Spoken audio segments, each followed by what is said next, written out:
Hey, my name is Michelle. I'm 28 years old. In the last few months, I found out what the true colors of my husband were. They weren't very pretty.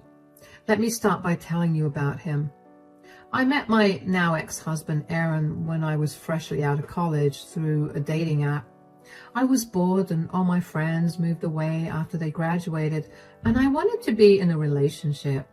Over text, Aaron was great. He made me laugh and he seemed to be very successful. So we met up and he was just as great in person. We ended up going on a lot more dates until we finally made our relationship official. One thing you must know about me is that I owned, and still own, my own house. I know you're thinking that I must have been very young to own a house. I was given that house as an inheritance from my late grandmother. She loved me because I was her only grandkid and she left me the best gift of all. Anyway, another thing you should know is that Aaron is 3 years older than me, so you'd expect him to have a better handle on his life than I did, right? Wrong. When I met him, Aaron was drowning in debt. Since I was in a much better position and knew how to handle my finances, I offered to help him clear his debts. This was after being together for a year. I let him move into my home so he could save on rent and instead pay his debts off. Thankfully, he managed to do it, and he was a great person to live with. Aside from that, I also got to meet his mother, Grace. Now, I knew from the moment I met her that she was not my biggest fan. But I didn't let that affect me because I thought she just needed some time to come around to me. I thought that as time went on and as we spent a lot of time together that she'd like me. I did just that, and I thought Grace was actually beginning to like me, and I was really happy about it. Well, I was wrong. When Aaron and I hit the 3-year mark of our relationship, Aaron proposed to me. I was so happy about it. I couldn't wait to spend the rest of my life with him, and I couldn't wait to tell everybody in my life. Since Grace lived closest to us, Aaron and I decided that she would be the first person we told about our engagement. We invited her to dinner at her favorite restaurant, something we never did, so she knew that we had something to tell her. When she came in, she greeted both Aaron and me warmly. "Hi, Mom." "Hi, Grace. How are you?" "Hello, I'm good. I'm a little anxious about why you've called me out to dinner tonight." "Ah, there's nothing to be worried about." "Yeah, we have some amazing news, but I think we can wait till after the dinner." "Oh, come on. It's killing me. Just tell me already." All right. The good news is that Michelle and I are engaged." "Oh." "Yeah, and we're getting married in 6 months." "Wow, congratulations." "What? What happened? Are you upset about something? Is the wedding happening too soon for your liking?" "I don't think Mom cares about it. I don't think she's upset about it either. Let's just have our dinner, shall we?" "No, Grace is clearly upset about something." "Just drop it, Michelle." "Ignore him, Grace. What's bothering you? Why do you seem so upset after we announced our engagement?" "Do you really want to know?" "No, she doesn't." "Yes, I do. Please tell me." "I don't like you, Michelle." "What?" "Yeah, you're not good enough for my son. You're not pretty enough. You don't have a good enough personality, and you're boring. Aaron can do so much better than you, and I don't know why he's settling for you." "Oh, wow. Have you always felt this way about me?" "Yes. The only thing you have going for you is that you're young and you own a house. None of that is important, though, which is why I think Aaron can do so much better." "That's enough, Mom." "Look, sweetie, I get that you're old enough to know what you like, but seriously, this one? I have friends who have daughters your age who look a million times better than her." "I'm still sitting here, and I can hear everything you're saying, you know. No offense, but I think you should hear this. You need to get prettier and get a better personality to marry my son. Mom, I love her and she is who I'm choosing to marry. You need to respect it. I'm not asking you to like her, but I am asking you to respect my choice. Do you get it? Or should we end this dinner? Fine. It's your life. Do whatever you want. Don't come crying to me when you realize that I was right. Let's continue with this dinner. You know what? You two can go ahead and have dinner. I'm not in the mood to eat, and I don't want to dampen the mood. I left before either of them could say another word. I couldn't believe that all the years I put in an effort to be liked by Grace were of no use. She hated me, and she was very outright about it. That stung. What made it worse was the realization that Aaron knew, but he purposely hid it from me. He let me get humiliated that way. He knew how happy I was when I thought that Grace was starting to like me, and he just let me believe it. I got home that night and I just sobbed until I fell asleep.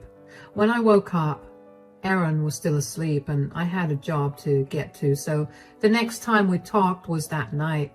Aaron apologized for Grace's comments and I confronted him about hiding the truth from me. He apologized and told me that he was just trying to protect my feelings, and I forgave him.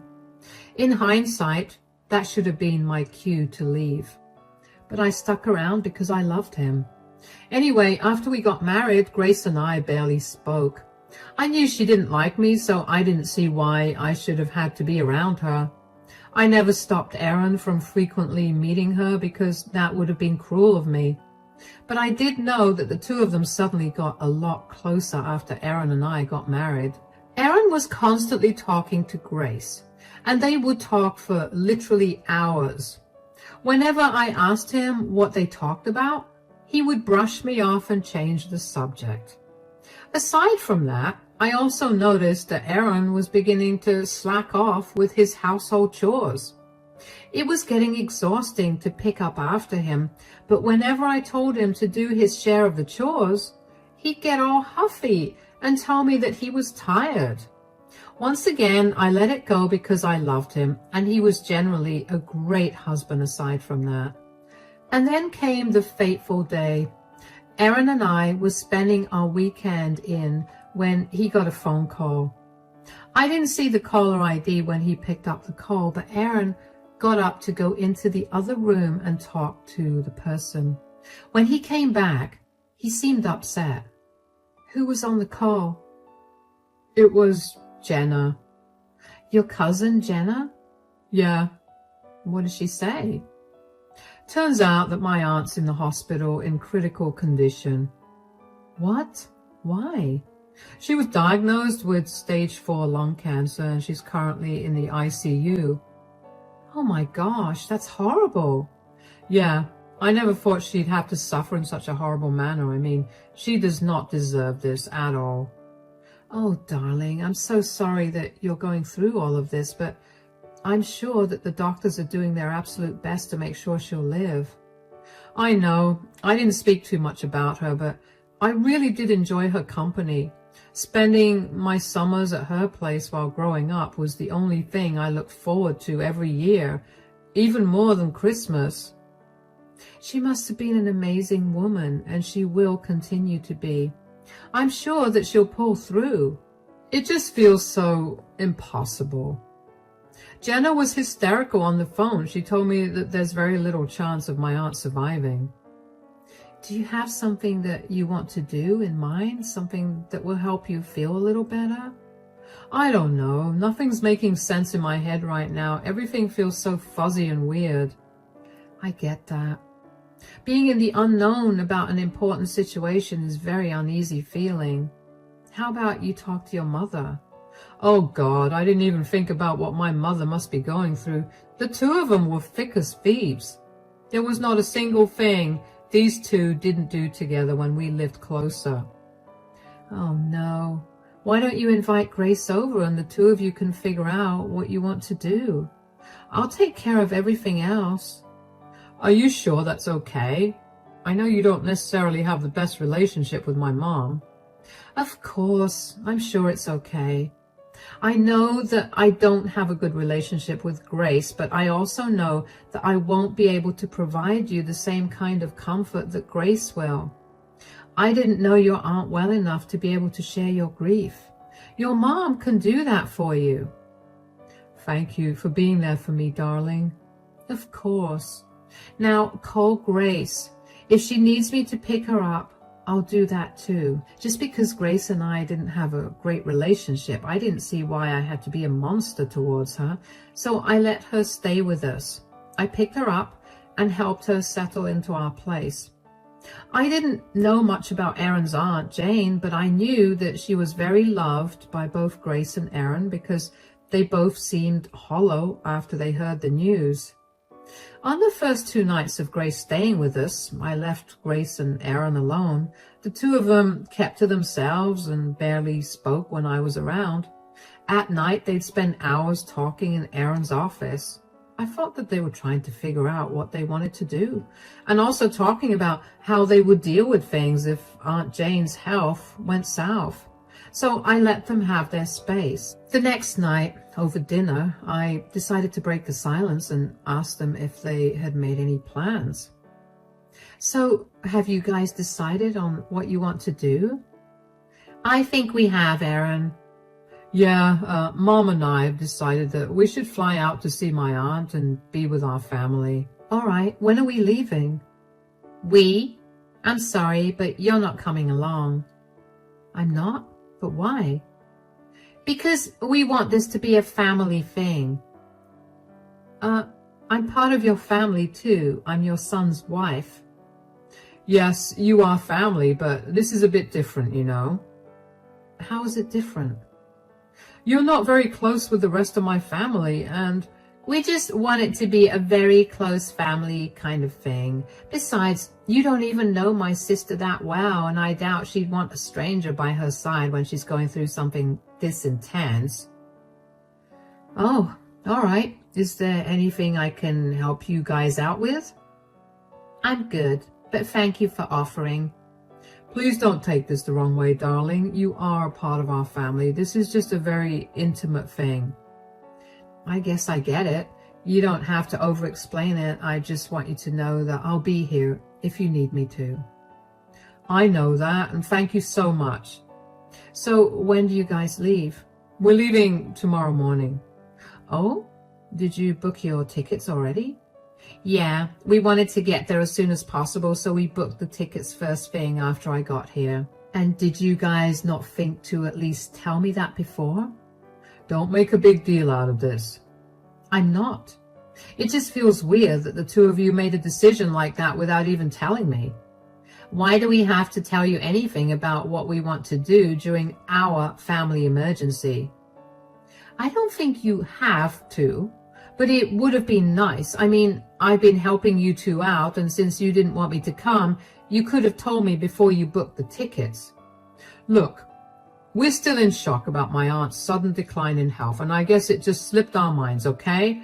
We'll make sure to keep you more informed going forward. Our flight is at 11 in the morning, so we'll leave by 8:30, okay? All right, let me know when you get there. Don't forget. I won't. All right, well, let's have dinner. Sure. I'm not going to lie. I was hurt. I mean, I know I shouldn't have felt entitled to their plans, but after being so considerate and after picking up after them for 2 days, which, by the way, was not easy because they loved to be messy, I at least expected them to tell me that they were planning on leaving. But like every time, I let it go. I wished both of them a safe journey the next day, and I reminded Erin to text me when he reached there. I got a text about 3 hours later telling me that they'd reached, and then after that, I could not get in touch with Erin or Grace at all. Both of their calls went to voicemail, and my texts were left undelivered. By nighttime, I was very worried, but I decided to sleep because I figured they were probably busy getting along with their family. The next day, I waited until the afternoon to try again, and it was the same thing. I was really freaking out. I took the rest of the day off from work and made my way back home. At home, I found a book of contact numbers in Aaron's desk drawer, so I called Aunt Jane, but her daughter Jenna picked up. Hello? Hi, it's Michelle. Is this Jenna? Yes. Hi, Michelle. How are you? Everything all right? Yes, everything's fine here. What about you? How are you doing after, Oh, that's very sweet of you to ask. Mom had been suffering for too long, so I guess I'm not even that upset that she's gone now.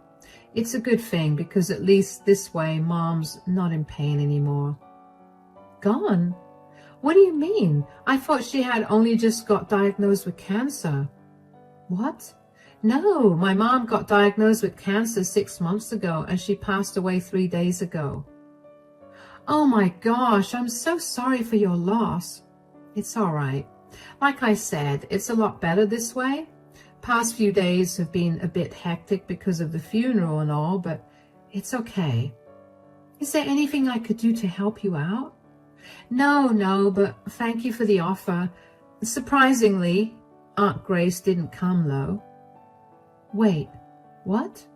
Yeah, you'd expect the one person my mom loved the most to be there, but I guess Aunt Grace had other things to do. What are you talking about? Aaron and Grace just left this morning to be there. They told me they had reached. Okay, I think something's going on here because I can promise you that neither of them are here. I would know. This is a small town and everyone knows everyone, so I would have heard from at least someone that the two of them are here. But why would they lie about something so horrible?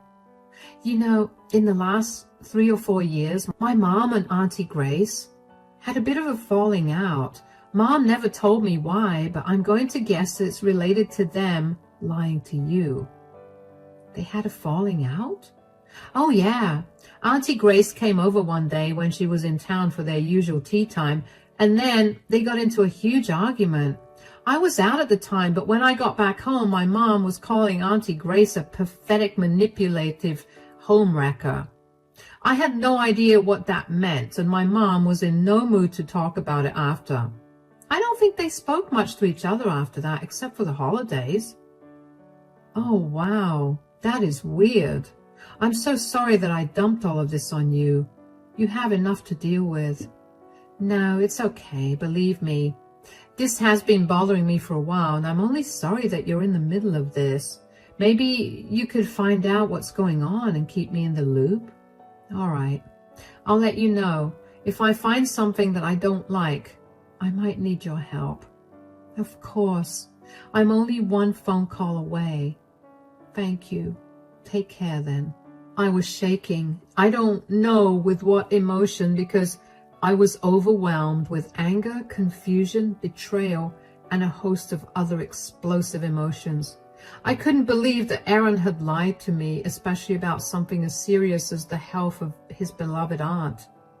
I knew I needed to get to the bottom of the lie, so I sat down and racked my brain about how to do it because Aaron had carried his laptop and his phone with him, so I couldn't access either. But then I remembered Aaron's iPad. It had all the information that his laptop and phone had, and he left it at home. I ran to his office and pulled out his iPad. My fingerprint was logged into the iPad, so it was easy for me to unlock it and access his passwords for various things. After going through his messages, I found texts between Grace and Aaron where they talked a lot of smack about me. That dated to just 4 months after Aaron and I got married. Apparently, everything I did or said annoyed him. That was very hurtful to read because for the last 2 years, he had always told me how he was the luckiest man in the world to have found me. He would tell me every day how much he loved me, and he always did the sweetest things for me without me ever having asked him. Was that all just a lie?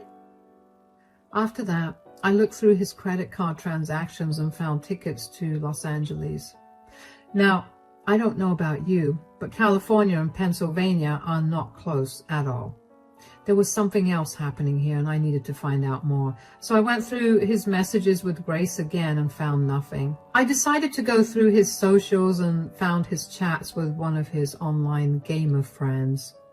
There, he outlined his upcoming trip with his mother, where she was setting him up with her friend's hot daughters, so he could finally date someone attractive. Apparently, this friend didn't know he was married because he seemed excited for Aaron. Finding this out was more devastating than reading the chats between Grace and Aaron. I couldn't believe what I found. My entire marriage was a lie. I couldn't function after I found out all of that. I think that was the closest I got to being in a state of catatonia. I don't know how or when, but the rest of the day passed. The next morning, when I woke up, I decided I was not going to wallow in my grief. Instead, I was going to take revenge and teach both of them a lesson for being so disgusting. The very first thing I did was file for a divorce. Next thing I did was find the recording of Aaron telling me that his aunt was in critical condition at the hospital.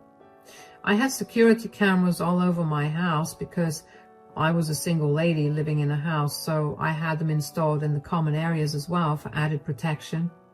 I also grabbed the clip of Aaron and Grace telling me that they were flying back home to be with their family. I then took screenshots of Aaron's chats with Grace and his gamer friend.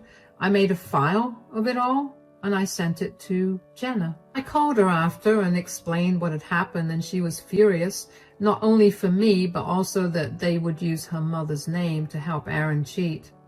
We figured that Grace must have told Auntie Jane that she planned to separate Aaron and me by setting him up with someone else, and that was why the two of them had a falling out. Anyway, Jenna sent the files containing the evidence of Aaron's and Grace's disgusting behavior to the rest of the family, who she was sure was going to disown both of them. I was not satisfied with that much. I went through Aaron's emails and found out that he had told his boss that he had a family emergency and had to take a few days off. His boss was gracious enough to give him a week off.